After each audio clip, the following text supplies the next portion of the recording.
Hi everyone, welcome to lesson 3, which is on covalent bonding.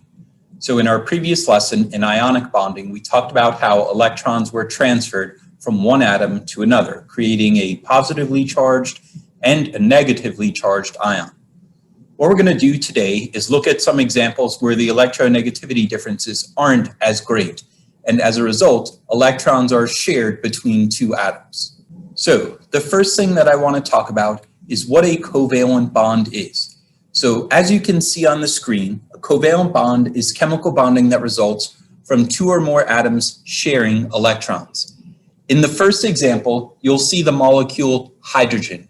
This is a diatomic molecule composed of two hydrogen atoms. Remembering that each hydrogen brings in one valence electron, a single molecule of hydrogen has just two electrons which are being shared equally by two hydrogen atoms. Our second molecule is oxygen. Again, we have another diatomic molecule where the atoms have the exact same electronegativity, so their electronegativity difference is 0. So it's an equal sharing of electrons by two atoms. Our next molecule is carbon dioxide. Carbon dioxide is made up of one carbon atom and two oxygen atoms. While the difference in electronegativity between carbon and oxygen is greater than we saw in the previous two examples, in this case, it's still low enough that it is a covalent and not an ionic bond. Carbon, with an electronegativity of 2.5, is pulling on those electrons less than oxygen, which has an electronegativity value of 3.5. So the electrons are being pulled away from the carbon toward each of the oxygens. Our final molecule on this page is nitrogen monoxide. This is our first example where we see a polar molecule, where the pull is in one direction and it's not counterbalanced by a pull in the opposite direction. So we're going to talk a little bit about the difference between nonpolar and polar molecules. Before we can get to our discussion of polar and nonpolar covalent molecules, we need to learn how to draw and then represent molecules in three-dimensional space. We are going to learn how to write Lewis structures. Lewis structures will help us identify the number of electron domains around an atom, the number of bonding domains, and eventually will allow us to calculate our molecular geometry, bond angles, and polarity. Okay, we're going to go through several examples that should help illustrate how exactly we are going to draw Lewis structures or electron dot diagrams for molecules. So we're going to start off with our example of methane. So the first rule says count the number of valence electrons, and then for negative ions, add 1 electron, and for positive ions, subtract 1. Now in our example of methane, we don't have a positive or a negative, so we're not going to have to do any addition or subtracting in this case. Instead, we're going to use the column on the periodic table that the element is found in to tell us how many valence electrons that element should have. We are going to use the column from the periodic table to help us figure out how many valence electrons are in each of these atoms. Carbon, which is in group 14 on the periodic table, will have 4 valence electrons, and hydrogen, which is in group 1 on the periodic table, will have 1 valence electron. Before I begin, I'm going to just write out the columns and their respective number of valence electrons across the top. So you can see in this case, we have a total of 8 valence electrons. The second step has us put in what's called a skeletal structure. In most cases, we're going to put the least electronegative element in the center of the molecule. However, because hydrogen in this case is our least electronegative element, we cannot put it in the center because hydrogen is only capable of making one bond. So in this example, we're going to put carbon in the center and our 4 hydrogens north, south, east, and west of that carbon atom. Our next rule tells us to connect our outer atoms to the central atom using pairs of electrons. Remember that 2 electrons make up 1 pair, so we'll put 2 dots to connect each of our outside atoms to our central atom. At this point, we have used up all 8 of our valence electrons. Step 4 says add unshared pairs to each outer atom so that it is surrounded by 8 electrons. Remember, hydrogen only needs 2 electrons, so we don't have to do step number 4 in this case. In fact, we've used up all 8 of our electrons. Let's take a look at another example. In this example, we will be drawing a Lewis structure for the carbon dioxide molecule. So again, the first thing that we want to do is count up the total number of valence electrons. Carbon is giving us 4 electrons. Oxygen, which is in group 16, is giving us 6 valence electrons, but I have to multiply that by 2. So I have 12 valence electrons from oxygen, 4 more from carbon for a total of 16. We're going to put the less electronegative carbon atom in the center, and we're going to put the 2 oxygen atoms on opposite sides of the carbon atom. Next, we are going to connect our outside atoms, oxygen on either side, to our central carbon atom using pairs of electrons. In step 4, it says add unshared pairs to each outer atom so it is surrounded by 8 electrons. Keep in mind, we have 16 electrons to use for this molecule, and at this point, we've only used 4. So we're going to keep going around the outside of each of these oxygens, placing pairs of electrons until each oxygen atom has the 8 that it needs, or we run out of electrons, whichever happens first.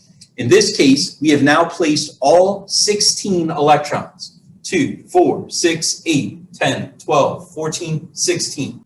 So in cases where the central atom ends up with less than 8 electrons, we need to move electrons around into double bonds in order to satisfy the central atom as well as keep the outside atoms satisfied with 8 electrons. To do this, we're going to move pairs of electrons that are just on the oxygen atom into a double bond on each side of the carbon. By making a double bond, I keep the 2 outside atoms satisfied with 8 electrons, and I can now satisfy the central carbon atom with 8 electrons, 2 pairs of electrons on each side. Let's take a look at a third example, sulfur trioxide. Sulfur has 6 valence electrons because it can be found in group 16 on the periodic table, and each oxygen has 6 electrons for a total of 24 electrons. Next, we will place our sulfur and 3 oxygens around. Make sure to keep the less electronegative sulfur atom in the center. I will now connect my outside atoms, oxygens, to my central atom, sulfur, using pairs of electrons. At this point, I will now go around the outside of each of my oxygen atoms, filling them up with 8 electrons as well. At this point, I've used all 24 electrons. Now, on to step number 5. Because my central atom has less than 8 electrons, I'm going to have to move a pair of electrons into a double bond in order to satisfy the sulfur in the center of the atom. It doesn't matter which oxygen you take the electrons from, as long as you realize there are 3 different possible correct answers.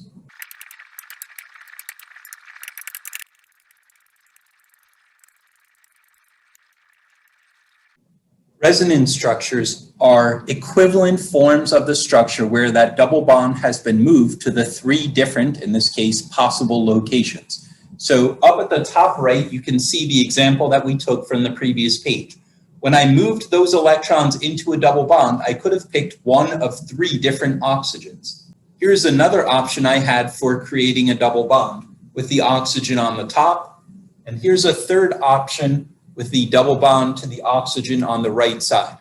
All 3 of these are correct answers. And in fact, all 3 of those bonds have some double bond characteristic, meaning the double bond is bonded to the oxygen on the left about 1/3 of the time, the top 1/3 of the time, and on the right side here 1/3 of the time. These are called resonance structures.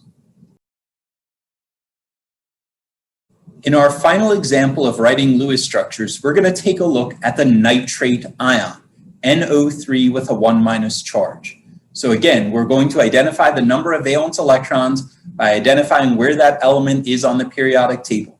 So nitrogen, which is in group 15, will have 5 valence electrons. Oxygen, which is in group 16, will have 6 valence electrons, which will multiply by 3. And the -1 charge means we should add an extra electron on there. So in this case, we'll have a total of 24 electrons.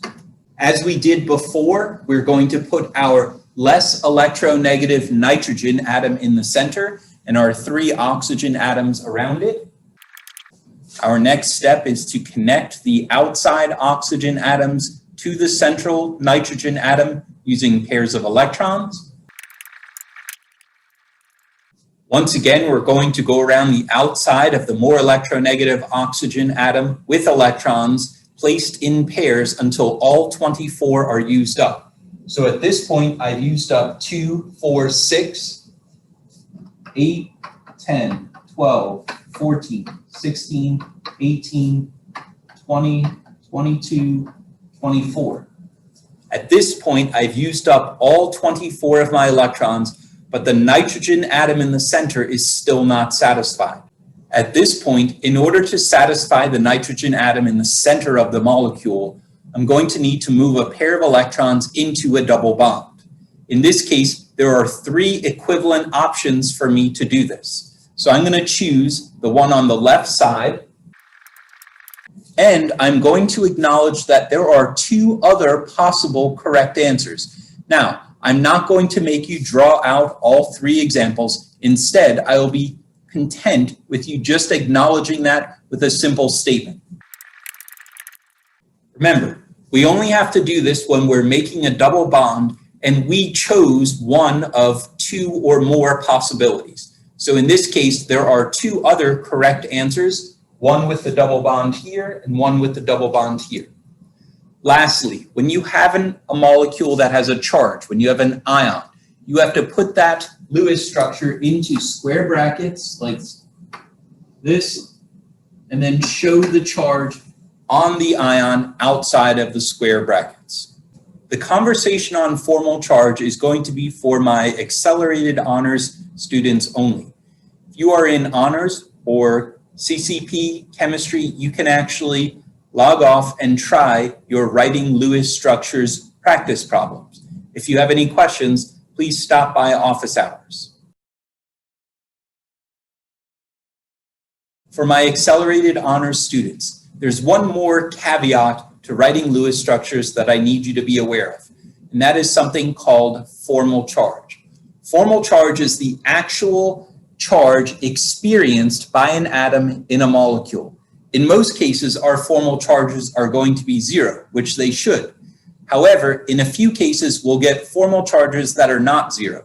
That means that an atom is experiencing either a negative or a positive charge in a molecule. Let's take a look at our last example as a way to calculate formal charge. So, formal charge should be as low as possible, so you can move atoms and pairs of electrons around in order to minimize formal charge. The formula for calculating formal charge is this. Formal charge is going to be equal to, and again, this is done on an atom by atom basis, number of valence electrons minus the number of bonds. So a single bond counts as 1 bond, a double bond counts as 2, a triple bond counts as 3, minus the number of unshared electrons. So those are electrons that are not between 2 atoms, but instead just around an atom. So let's use our last example. Here is our example of the nitrate ion. We're going to calculate the formal charge for each of our oxygen atoms as well as the nitrogen atom in the center. So let's start off by looking at the nitrogen in the center. Nitrogen, off the periodic table, group 15, has 5 valence electrons.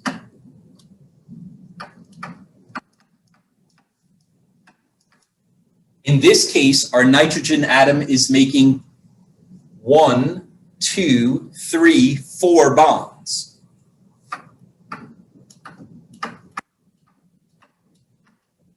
And has 0 electrons to itself. All of the electrons around nitrogen are shared between nitrogen and another atom. So it has 0 electrons to itself. So therefore, we would say that nitrogen has a +1 formal charge. Let's take a look at oxygen. Oxygen is bonded two different ways here. So both of these oxygens are bonded the same way with a single bond, but this oxygen is making a double bond. So let's start off with the single bonded oxygens first. Oxygen has 6 valence electrons. In this case, oxygen is making just one bond and has 6 unshared electrons.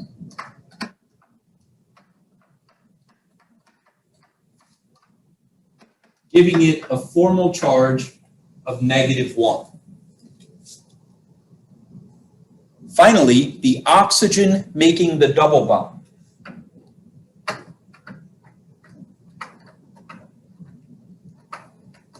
That also has 6 valence electrons off the periodic table. It's making 2 bonds, and it only has 4 unshared electrons.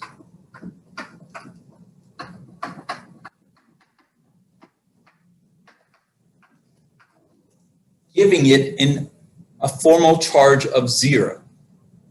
The last part is to indicate on your Lewis structure what each of your formal charges are. So I will do that in pink. So for the oxygen on the left, that's the one we just calculated, it has a formal charge of 0, so put the number 0 and circle it. For each of the oxygens that are here with a single bond, they have a formal charge of -1. And finally, our nitrogen in the center has a formal charge of +1. Now, one of the neat parts about calculating formal charge is when you're done, the formal charges will add up to give you the overall charge on the molecule if there is one. If there is no charge on the molecule, then the formal charges should add up to be 0. So in this case, we have 0 +1 -1. These two will cancel each other out, leaving us with -1, which is what we get as the charge on our molecule. Let's take a look at one more example. In our example of sulfur trioxide, we saw sulfur in the center with a double bond to one of our oxygens. In fact, that double bond could have been in one of 3 different positions. So in this case, we could write 2 resonance structures. Looking at formal charge, let's start by looking at sulfur. Sulfur is making 1, 2, 3, 4 bonds. So it has 6 valence electrons. It is making 4 bonds. And it has no electrons to itself, 0 unshared electrons. This gives sulfur a formal charge of +2. If I do the same for the oxygens, first looking at the 2 oxygens with single bonds,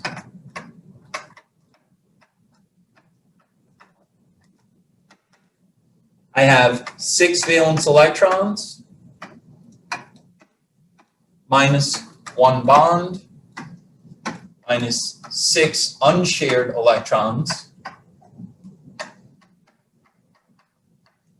Again, the unshared electrons represent these 6 that are right here, and these 6 that are right here. They're not between 2 atoms.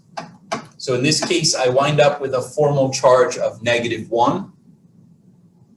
And finally, for my oxygen, which is making the double bond, I have 6 valence electrons, group 16 on the periodic table, -2 bonds, -4 unshared electrons,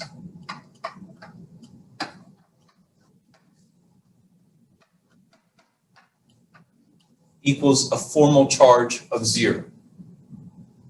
Add those formal charges to your diagram.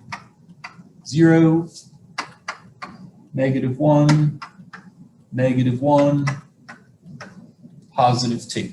Okay, At this point, that concludes the lesson for today.